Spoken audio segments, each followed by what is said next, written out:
So it's been a year. Last March, most of us at Sun Life started working from home. And we are still here with each other, our families, and our furry friends. And we are still here for our clients. We added a new COVID benefit for our critical illness policy. We helped members who were laid off from their jobs keep their benefits. We gave our network dentists an allowance for PPE. And haven't missed a beat with enrollment, signing millions of employees up for benefits virtually. Most importantly, we helped a lot of people when they needed us most. And we're not stopping in 2021. This year, we launched a new absence management offering. We made our website easier to use. And we won awards for being a top place to work with a culture that promotes diversity, inclusion, and equity. So it's been a crazy year, but nothing has stopped us from being your best partner for benefits. We will keep making life brighter for everyone we work with. Using more digital connections and more personal connections. And we will always be here for you.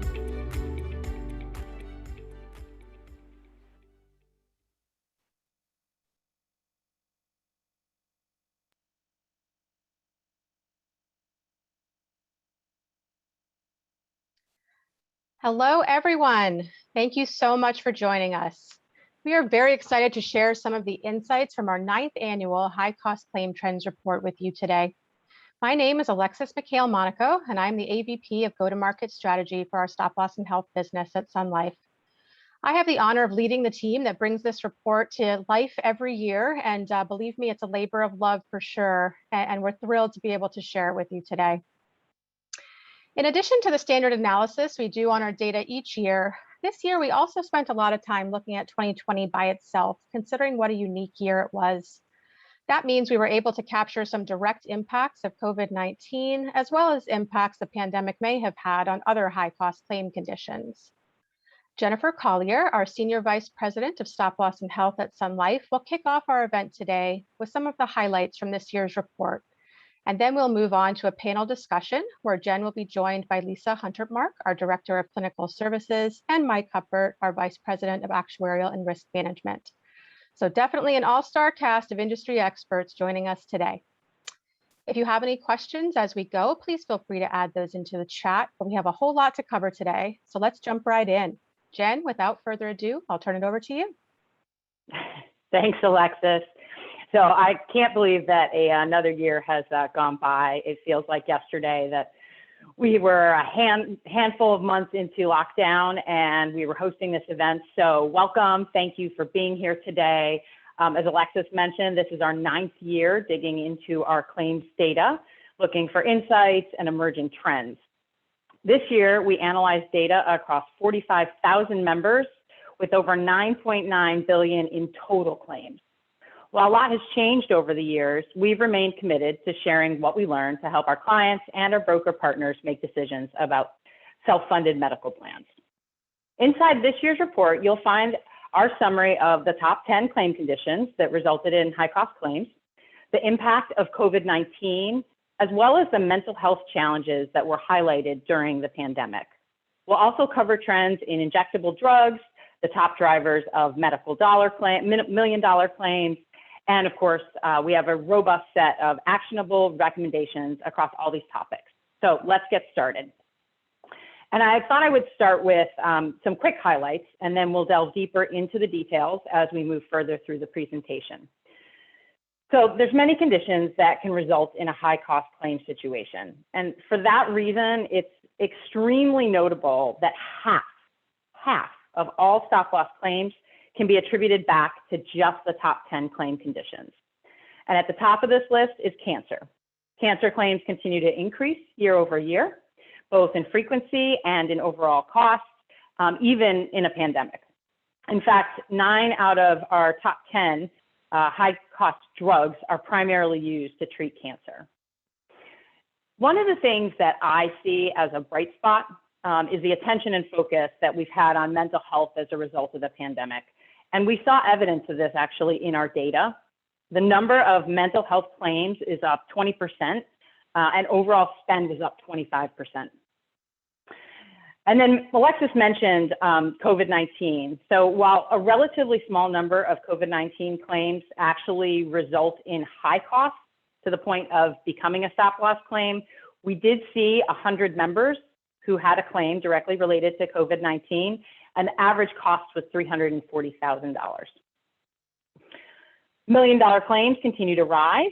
We saw a 9% increase from 2019 to 2020. And what might be surprising is that if you consider the past 4 years in aggregate, 22% of employers have had at least one member with a claim that exceeded $1 million. And I always think those numbers are staggering when we think about the potential impact to a self-funded employer. Cancer also was our single highest cost claim at $6.3 million, and that was for a diagnosis of leukemia.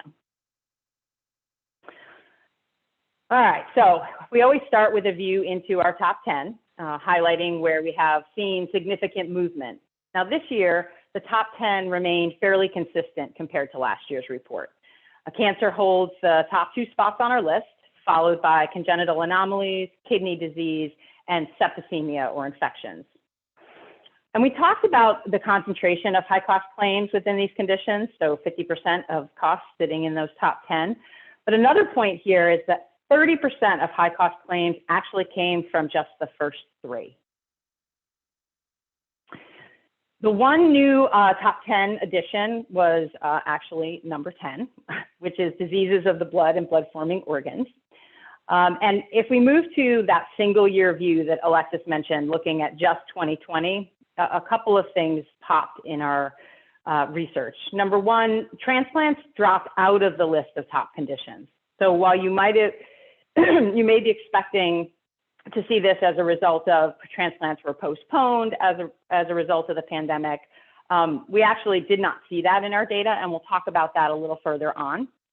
And then COVID-19 itself actually rose to number 22 in our high cost condition list for 2020. So I'm going to start this next slide by just kind of orienting you to the chart on the right. The far left is actually, you'll see the percent of medical costs and the percent of pharmacy costs. So what's in blue is the percentage related to medical.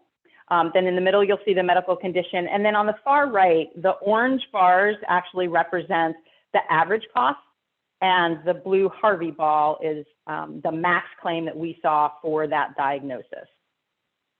So similar to last year, we broke them up, and medical still continues to make up a majority of the spend for all conditions, and you can see that blue significantly outweighs the yellow.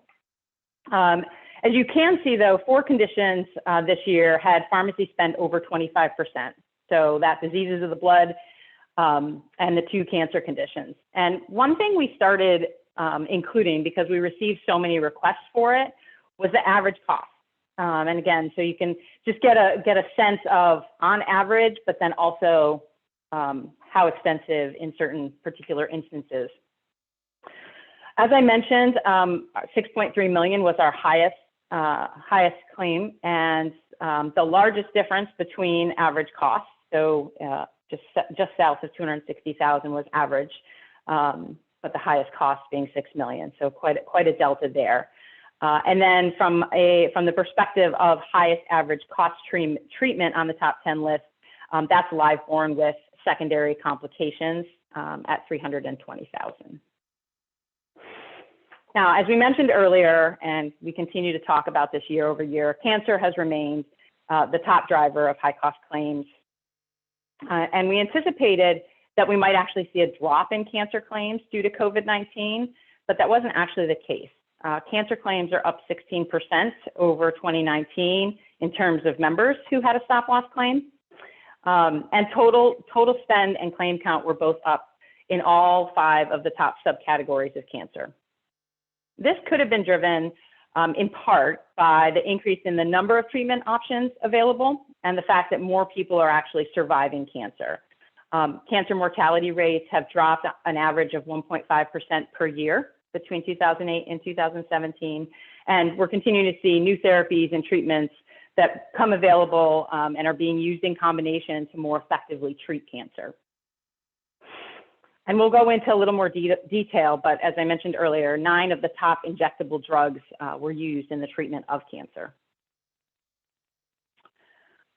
All right, so before we get started here, important to note that we see only a small % of overall COVID claims actually reaching the point where they become a stop-loss claims. And that's not really surprising when we look back over the pandemic and we look at the demographics in the groups that were most significantly impacted by COVID.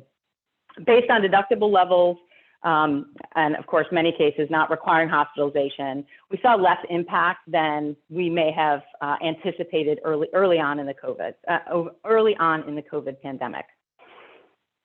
As I mentioned, COVID was our 22nd highest cost claim in 2020. We saw a total spend of over 30 million. An average stop loss claim for COVID was in the 340,000 range. And we did have one member who peaked just over 3 million.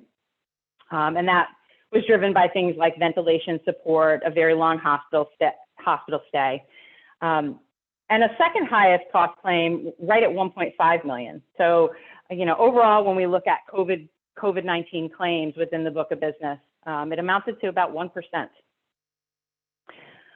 In addition, comorbidities were a significant driver of a COVID-19 claim. So you very rarely saw just COVID-19 as the diagnosis. There were secondary conditions that drove the costs and the severity. So two specific conditions emerged there. One was septicemia, which is infections, and that had a total spend of nearly 10 million. And then pulmonary collapse or respiratory failure. And again, given what we know about COVID and how it affects the body, not surprising, and that was around 8.3 million. 4 other conditions as a result of COVID-19 also had a total cost over $1 million, and they were acute renal failure, encephalopathy, pneumonia, and cardiac dysrhythmias. And just a really clear view into how impactful COVID is on the human body. All right, so if we talk a little bit about cancer, there's definitely a concern that as a result of the pandemic, we would see a drop in cases as people avoided care in the early days. Nobody wanted to go to the doctor. They were using telehealth, they moved to telehealth services, but they weren't necessarily going into an office, and they definitely weren't going into the hospital unless they absolutely needed to. And so we expected that we would see cases rise later, diagnosis later, and perhaps see more severity later. To date, that's not what we've seen. We actually saw a 12% increase in the number of members with breast cancer. However, we do have a continued watch item on whether or not that additional severity will come later in the year. So will we actually see later diagnosis, later severity, and therefore more complex care? Experts are speculating anywhere from a 5 to 16% increase in cancer-related deaths, depending on the condition, over the next 5 years as a result of these diagnostic delays. So it's definitely something we're all going to be keeping a keen eye on. With regard to transplants, in our data, the number of members with a claim increased by 19%. Interestingly, when you compare that to national data, there was actually a 1.7% drop. However, the average cost declined significantly in our data by about 160,000. So when you step back and you think about the number of members going up and the average cost going down, what does this mean? And there's a couple of potential reasons for this. One is continued improvement in treatment plans, more success in the actual transplant and fewer rejections. Aftercare and ongoing treatment may have been received in smaller community centers or at home. And as everyone knows, we saw a massive decrease in the flu this past year because people weren't exposed to additional germs. So could be another potential driver relative to site of care. So one of my favorite topics, mental health. It has been discussed very, very frequently over the last year, and it's actually something that I'm very proud of all of us for. There was a 30% rise in individuals reporting anxiety or depression, and it's a big jump from the prior year. And, as we look at the top 3 subcategories of mental health, it's alcohol-related disorders, opiate-related disorders, and depressive disorders. And when we look at our data specifically, we saw a 21% rise in the number of members with a mental health claim in 2020. And total spend on mental health was up 25% from the prior year. So number of members was up, but the average cost has actually remained pretty steady around $80,000. And, you know, one of the things that I always think about is how mental health actually affects different populations and communities in different ways. So as an employer, we always want to be mindful about the potential impacts of mental health on our employee populations and their families, whether it's communities of color, women with children. We also want to make sure that we're always thinking about access. And as we continue with the changes and transition into our new normal, I'm very hopeful that we don't lose sight of the importance of continuing to wrap around our employee populations relative to mental health and well-being. All right, so I have another chart here that I want to spend a second orienting you to. On the left side, you'll see the rank of these high-cost injectable drugs, and you'll see where they were ranked in 2017 versus where they were ranked in 2020. And you'll see the arrows will tell you whether they've moved up on the list or moved down, and the number to the immediate right of the triangle will tell you how many positions they moved over that time horizon. And then in the middle of the chart, you'll see actual total cost for that drug. You'll see the average cost at the member level. And then the bars are representative of the cost in comparison to one another. And then the color coding is relative to the actual, what they're used to treat. So whether it was cancer, a blood disorder, immunodeficiency disorders, and then other is that light gray.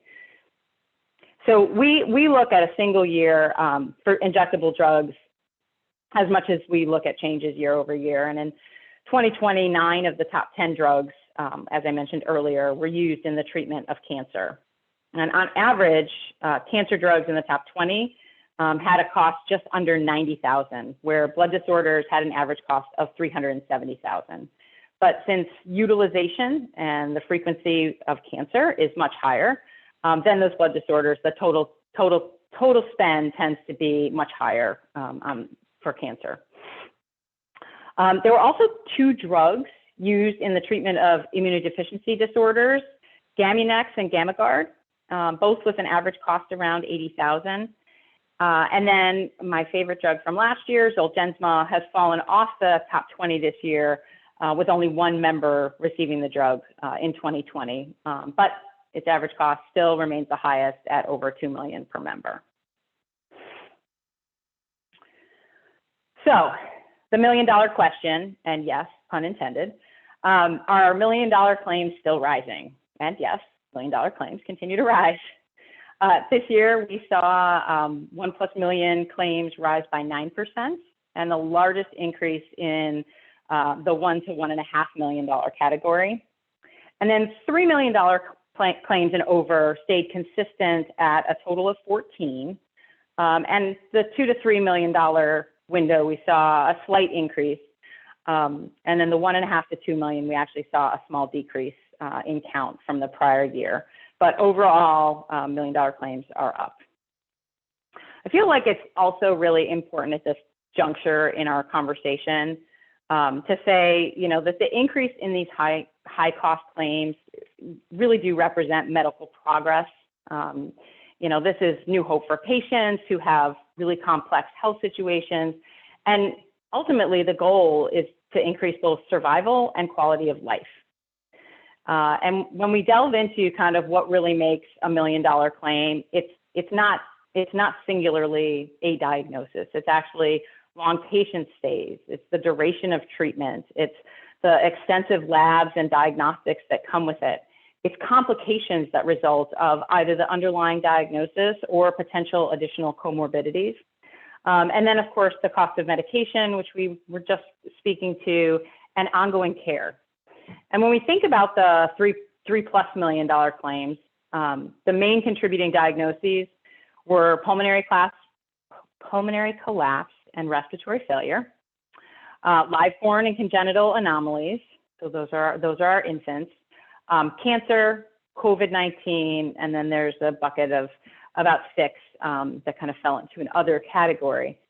But 6 of the 14 members who had claims over $3 million were under the age of 2, so almost half, which I'm always stunned by that statistic. While we often think of employees when having these high cost claims to that end, the $1 million claim data actually shows that most of our highest cost claims actually come from dependent children. So members under 20 make up 45% of the $1 million claims, but they only make up 20% of overall claims. And then members under the age of 2 make up 27% of our $1 million claims. And then on the other side of the spectrum, 85% of COVID-19 claims were from age groups 40 and over. And again, given what we know, given the demographics and those most impacted by COVID-19, that's probably not a surprising trend.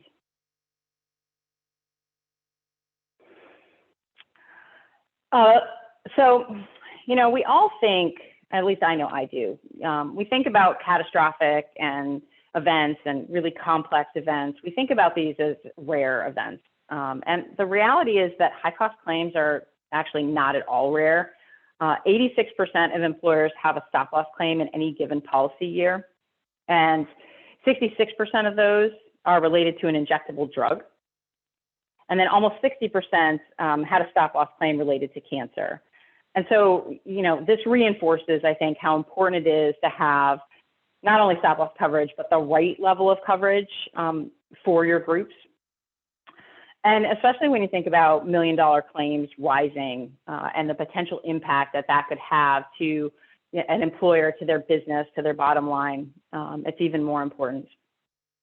On the right, you can see as the cost of the claim goes up, so does the percentage that stop loss covers relative to the total cost. All right, so with that, there's your quick view into the research report. There's a ton more information and data actually in the report itself. And as Alexis said earlier, please continue as you have questions to submit them into the Q&A, but I'm gonna pass it back to Alexis to kick off our panel. All right, thank you so much, Jen. That was a great foundation for our discussion that we're about to have. So Jen has her camera on. I'd like to just checking for Mike and Lisa. Lovely to see all of you. Very excited about our conversation today. All right, so first question. Whenever we publish this report, we always get asked, there's a ton in here. There's so much I could think about as important insights. If you had to pick one piece of data or one insight that you found interesting or surprising, what would it be? So that's what we're going to start with today. And Mike, I'm going to pick on you first, and then we'll go to Jen and Lisa. Great, Alexis. Thank you. I think one singular event that sort of defined my career is what we went through this year with the pandemic. So I have to go naturally to COVID. And certainly, I mean, there were 35 million people at last count diagnosed with the virus, and the impact of families, workplace productivity has been significant. But from the standpoint of a large claim event for employers and insurance carriers, it only ranked 22nd and about 1% of our claims. And I did want to just say, just in passing too, that when we came up with those numbers, our claim department looked at at all aspects of a claim when it came in, because the coding of COVID claims early on was a work in progress, I guess I'll say. So we do feel we've got a pretty good handle on the COVID claims that actually came in, looking at all facets of a claim, and even if it wasn't necessarily coded as COVID, if it acted like a COVID claim, we certainly included that.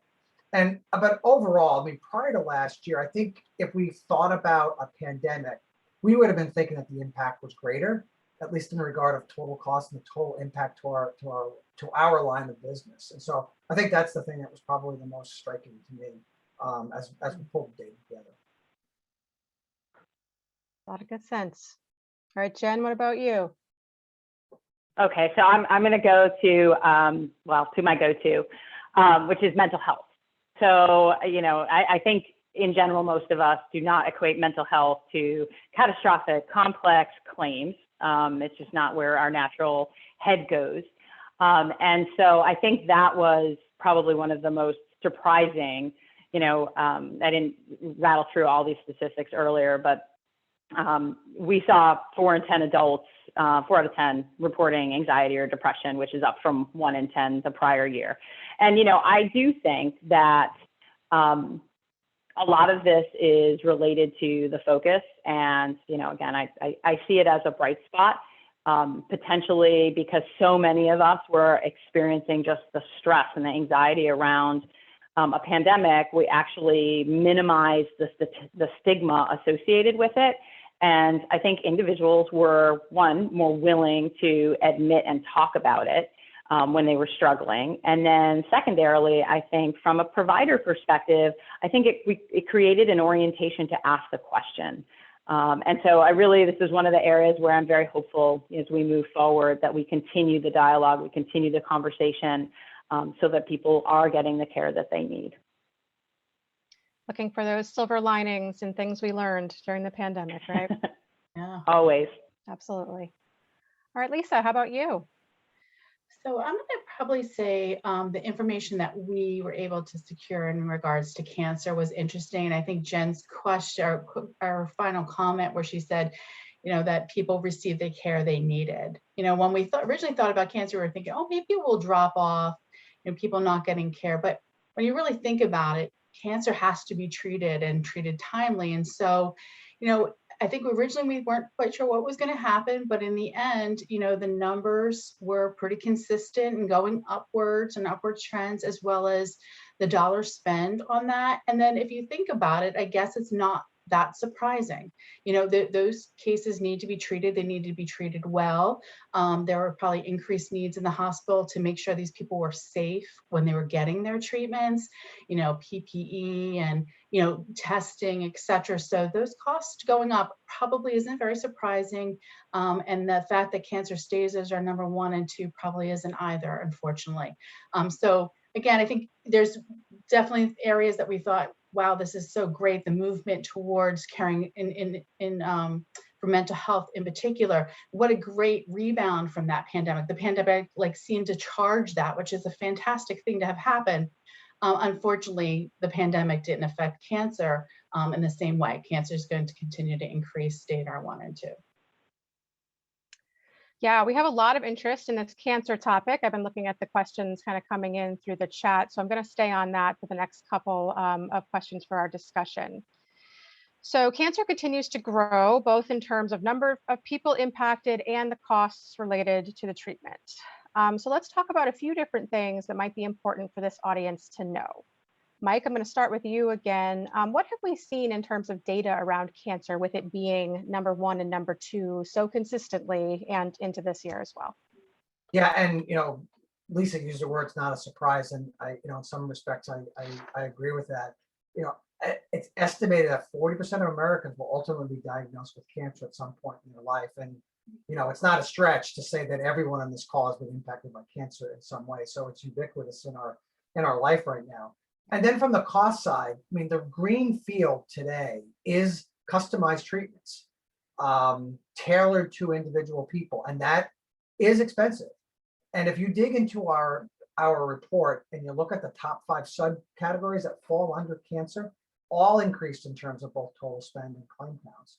And the total spend outpaced that claim count rise. So definitely indicates increase in costs. And as Jen mentioned earlier too, but when that comes with better outcomes, though, that ultimately is better for society. So, yes, cost increases do impact employers and impact, the healthcare system. If they come with better outcomes, that's how the medical market moves and the medical treatments and medical advances happen. Yeah, great point. So Jen shared a fact with us that 9 out of 10 of the top high cost drugs in 2020 were related to cancer treatment. I think people would really be interested in hearing what's going on in this evolution of cancer treatments. Wondering if I can turn that over to you, Lisa.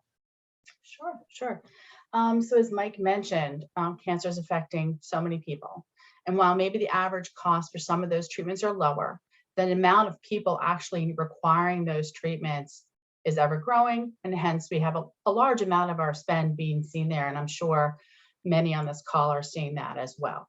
I think for me, and I actually took a few notes because the question came in early, so I was allowed to be a little proactive on what we were doing. So I wanted to really kind of hone in on 2 areas in particular, because I think there are areas that we need to continue to watch. I think they're going to be really important for us. So the first one I call the big 3, and those are the immunotherapies. And again, in this report, and I know we had mentioned it in last year's report, it's not surprising to anyone that the big 3, which are your Keytruda, Opdivo, and your Yervoy for immunotherapies, are well-known treatments and well-used. And this is not actually, this is actually planned. I mean, there's definitely a marketing technique that's going on here.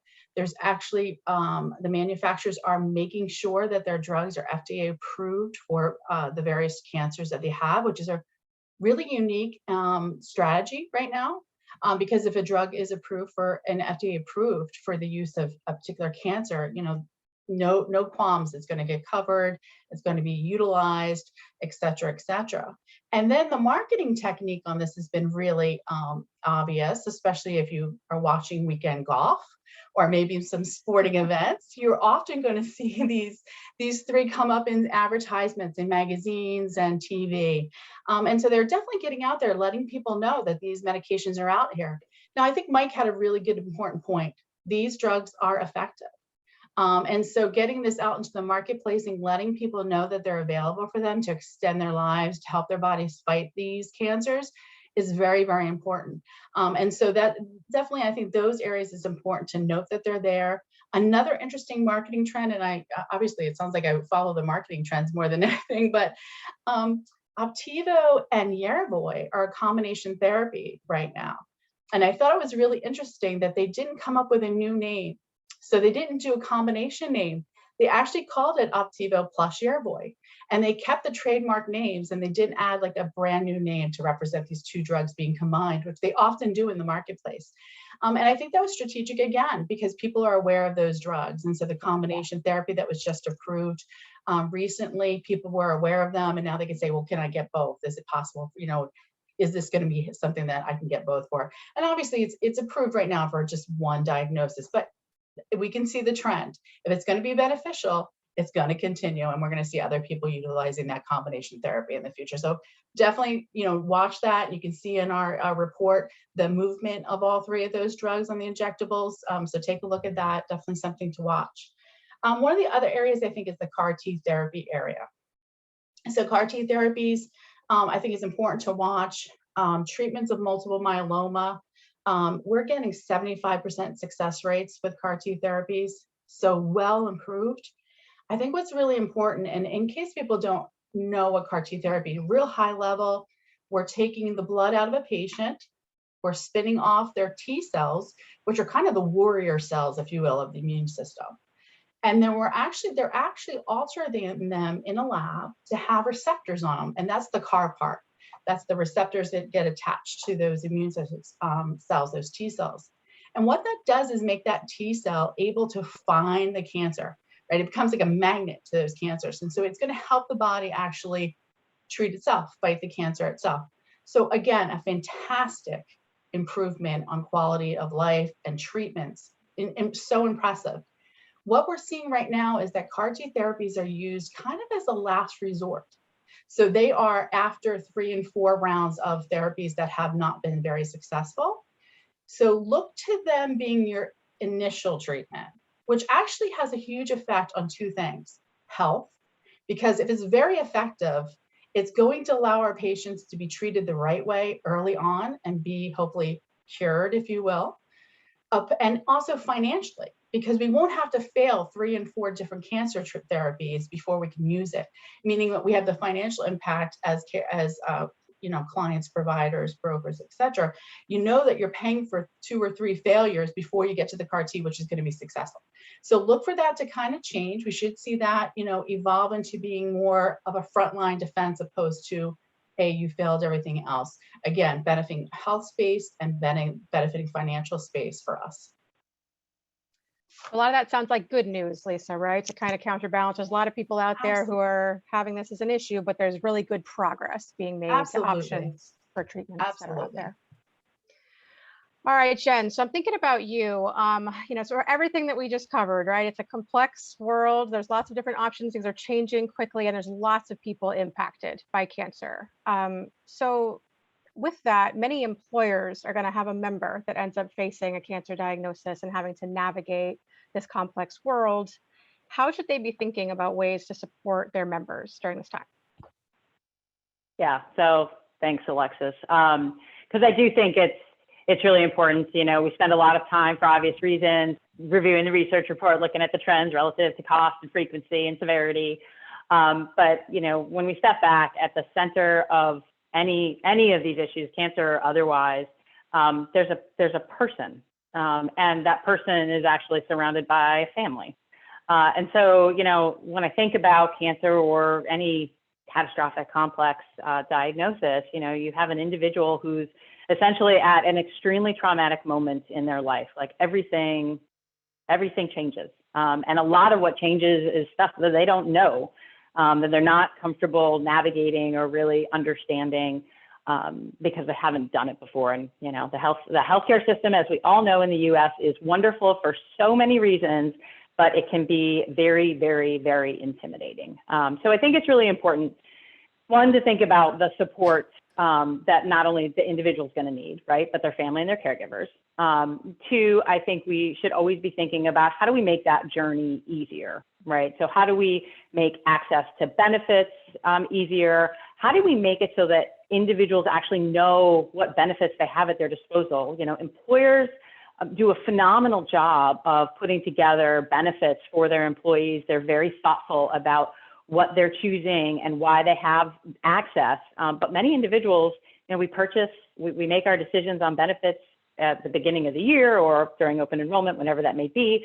It is not likely that day 2, you're going to be diagnosed and have this event occur. And so there's this time lag, and you forget, and you don't really understand necessarily all the nuances anyway. So really being able to figure out how do we make sure that kind of real time people know what benefits they have at their disposal, and then helping them navigate through. So making sure that people are getting the right diagnosis, they're getting the right treatment, they're getting the right care, and that the experience is as painless, in air quotes, as possible.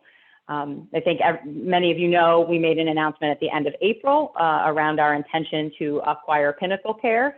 And they're an incredible, organization. They've spent the last 20 years building relationships with the top health systems in the country. They've made it their mission to help individuals navigate their healthcare journey.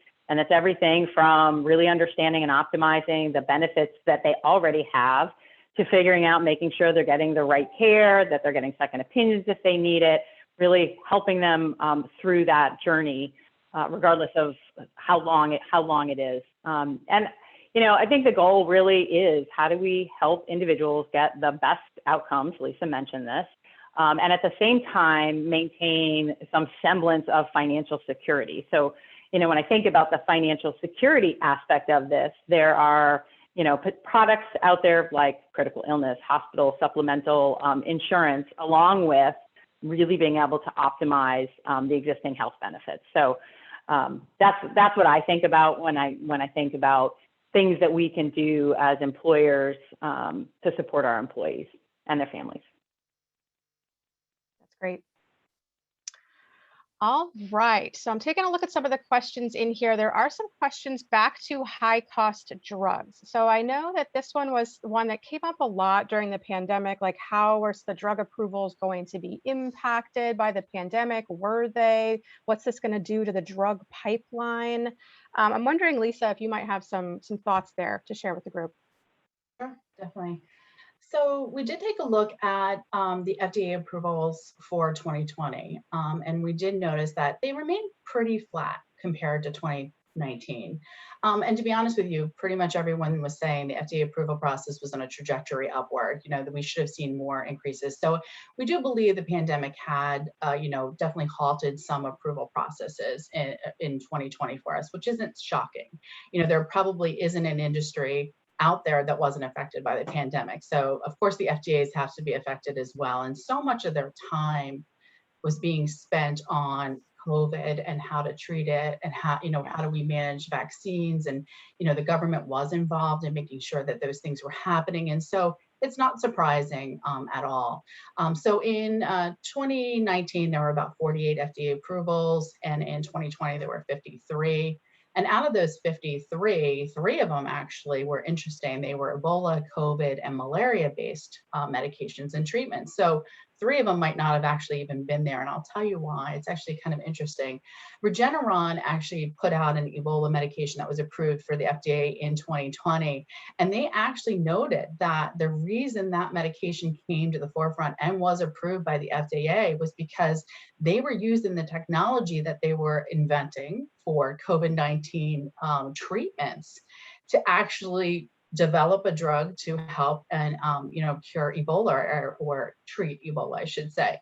And so you can see immediately that the pandemic and all of the research and work that's going on to manage COVID, and noting that there's probably going to be, and I know we've talked about this before, other pandemics coming our way, other viruses, et cetera, coming our way, that it's not surprising the pharmacological manufacturers were saying to ourselves, like, we need to use the technology we're inventing right now for other things.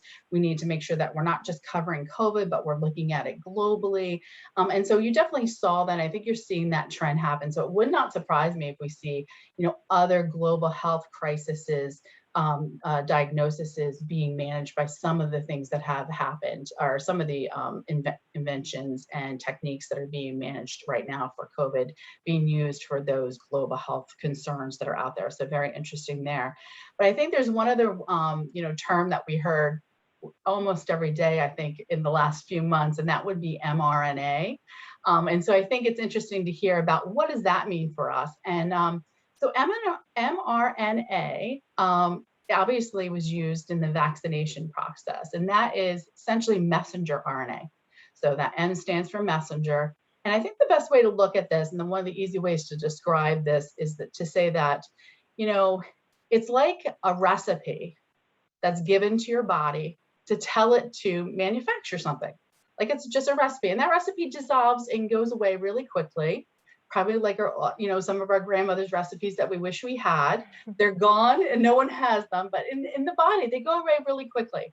And so those recipes can be used to do other things. In this case, that recipe was given into our bodies in a form of vaccination to tell us, like, here's this little chunk of what that virus looks like. Now, body, go make the immune system work towards fighting that off. And that's what that vaccine did.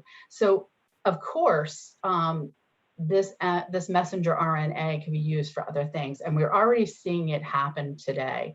There are studies happening on vaccinations for HIV, RSV in babies, which is a huge respiratory issue for young babies that hits a large population. They're being targeted as potentially using messenger RNA, which will be actually phenomenal for young babies. Potentially a universal influenza vaccine is being looked at with messenger RNA, which makes sense once again, being able to introduce into that body something that has some changes to it that we normally have to develop a new vaccine for every single year. And then also cancer treatments. So once again, looking at cancer treatments, we might be able to use that messenger RNA to treat some of the most difficult cancers. And some of the research I did in looking into it says that brain cancer is actually one of them that they're looking at. And it's one of the most difficult cancers for us to actually treat. So I think it's important, these technologies, by the way, too, have been around for a long time. The pandemic actually gave us a chance to use these technologies. They've been working on them since the late 1990s, essentially. And so they've been around and kind of waiting for a great opportunity to utilize them, and they happen to. And I think it's just going to spawn additional treatments, et cetera, utilizing these techniques again that we've learned during this pandemic to better us health-wise across the board. So no guarantees, but I put a small bet on, I think you're going to see those two items, rolling forward, and we'll see mRNA in our future with other treatments. It's exciting stuff, Lisa. It's really good to hear when we've had something like waiting in the wings for its shining moment and it was ready to show up when we needed it. Maybe there's a lot more to come, from here on out. It's really cool. All right. Well, we certainly could not have this discussion and not talk about COVID-19 directly. So Mike, I think I'm going to turn this over to you, knowing that you've been in this data probably every day for as long as you can remember. With vaccine rates rising, infection rates dropping, do you think employers should still be thinking about claims related to COVID-19 for the rest of this year? Yeah, it seems like I have COVID questions every day. So I'm going to answer this. I'm not an epidemiologist, but I guess I'm going to play one on this call. But look, 2/3 of the adults in the US are at least partially vaccinated. So you have to think that the worst is behind us. At the end of May, I think we noted this earlier in our conversation, hospitalizations, which are the leading indicator of claims that are most likely going to be paid under a stop loss policy, are down to levels we haven't seen in over a year. So, I mean, all of the signs are good related to that, but we're really not out of the woods yet. And that's the epidemiologist talking, I guess. There's variants out there. The potential need for booster vaccines are all things that are going to have to play out through the balance of this year. So I think, we can't really take our eye off this ball. I mean, it bears continued watching, and it's really hard to predict out there too much further out than where we are right now. But again, signs are good, but a hiccup is likely along the way from everything I've read. As much as we would hope that we're out of the woods, so we have a little bit of a ways to go. Yeah, I think so. Okay. All right. All right, we're going to shift gears and talk about $1 million claims. So frequency is continuing to rise, costs are continuing to rise associated with $1 million claims. Do we see any evidence that this growth is going to slow over time? Is it going to hit a wall and start going the other direction? Mike, I might start with you on that one too. Yeah, so I see no evidence of that growth slowing. As I mentioned earlier, we're in a wave of these unprecedented medical treatment advances. Everything, messenger RNA and all this other stuff that Lisa was talking about. This is a green field. There's customized treatments, and some of these are going to come with some huge price tags. Some of them will be incremental, but some will have huge price tags. And the wheels of medical progress will move forward, and we're going to see continued healthcare cost pressure. So, in my view, when I think about cost, that's just on the cost equation of this, and I see it continuing to move. Now, Jen, but do you see other healthcare improvements that could be leading to more expensive care? Yeah, Mike.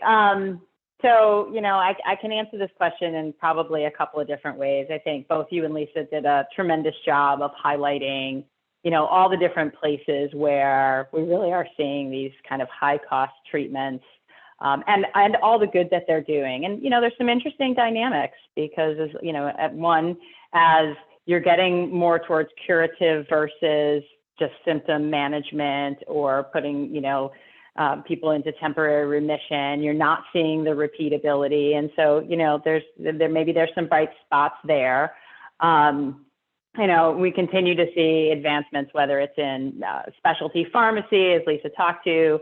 Latest statistic I think I saw was more than 52% of pharmacy cost is now sitting in specialty dollars. So, that's continuing to grow. And as Lisa mentioned, it was relatively flat what was coming out, but not surprising this past year. I would anticipate in 2021 and into 2022, we will see quite an uptick on what's being approved through the FDA.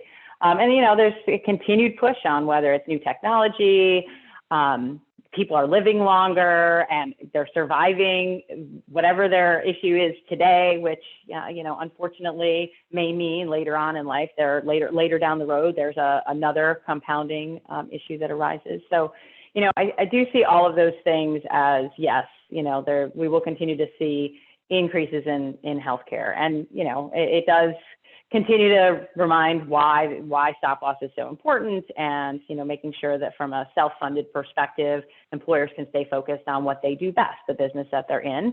But at the same time, I think I would be remiss if I didn't reflect on the fact that we're also seeing a continued movement to care being provided in alternative settings. So, care is moving out of the hospital, and that was happening long before COVID, into outpatient settings. But we're seeing more and more care and more complex care. And I think that's the piece that is really interesting to me, moving not only to outpatient, but actually to in-home, right? You can now do dialysis at home.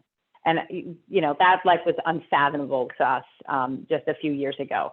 So between remote monitoring capabilities, the complexity of treatments that can now be done, and quite frankly, in the safety of your own home, right? So I think that's the other piece when we think about efficacy, when we think about outcomes, being in a place where you're not exposed to other people's germs and other risks is actually a real positive that could have an impact from a cost perspective.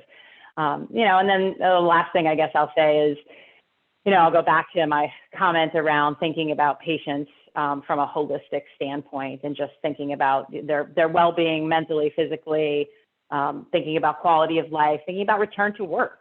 And, I mentioned it relative to mental health, around the impacts of all of these things. They differ by population. Well, that's true on all of the physical things as well. And so, I do think we have an opportunity, frankly, as a community, as an industry, to do better when it comes to that.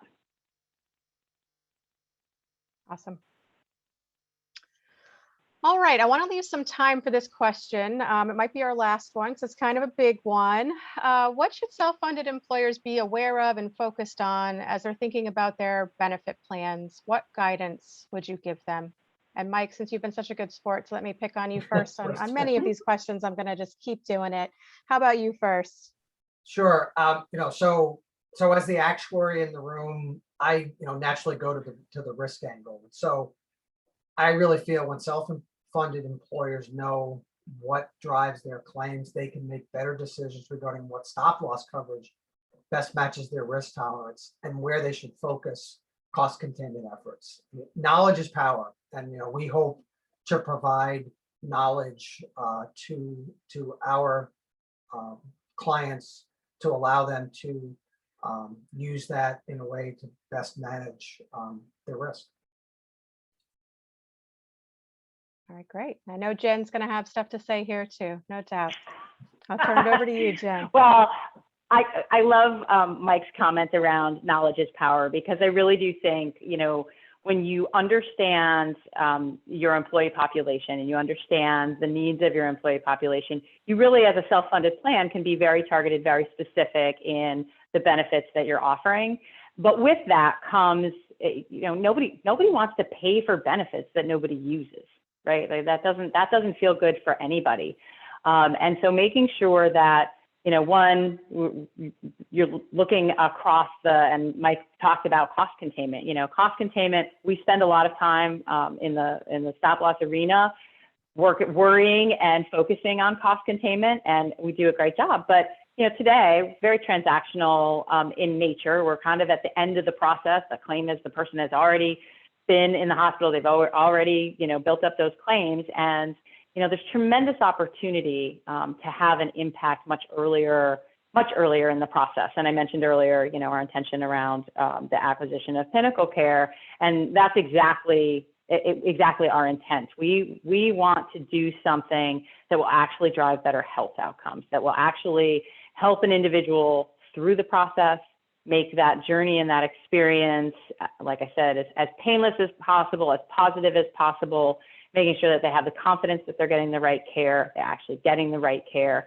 And in turn, it leads to the best outcome. And that's really, I think, what any of us want. As an employer, we want our employees, to be healthy. We want them to stay healthy, but things happen. And so when they happen, we want to make sure that we have the necessary support, both in the kind of health arena and in the financial arena, so that they can take care of themselves, get the care they need, and then they can return back to work and be productive, feel productive as a member of society. And I think that's really, it's critically important for all of us, frankly. Awesome. All right. Any final comments from any of you that you'd like to share? This was a great conversation. Yeah, we had some great engagement. We have lots of questions we did not get to, so my apologies to all those folks. We will take those away and see if we can get you answers to those questions as well. And I know we're down to our last couple of minutes, so I'll just do a couple of closing comments here, but awesome discussion today. All of you, thank you so much for your time and your expertise. This was a great discussion and hopefully really helpful to add that context. The report really delivers a lot of good insights, but nothing replaces the expert context that you guys apply when you talk about it. So thank you so much for your help with that today. And I know we were not able to cover every insight to the report. So I know I did see a lot of questions in there about, can I get the slides? Yes, so you will be able to get a copy of our presentation along with a recording of the webinar and a link to the full report. If you haven't had a chance to take a look at it yet, please do. If you're looking for other ways to continue the conversation, we would absolutely love that. Please feel free to connect with any of us on LinkedIn or reach out to your Sun Life stop loss specialist. And finally, we just want to say thank you so much to everybody in the audience for making this a part of your day. We really appreciate your time. Have a great day, and we hope to see you next time.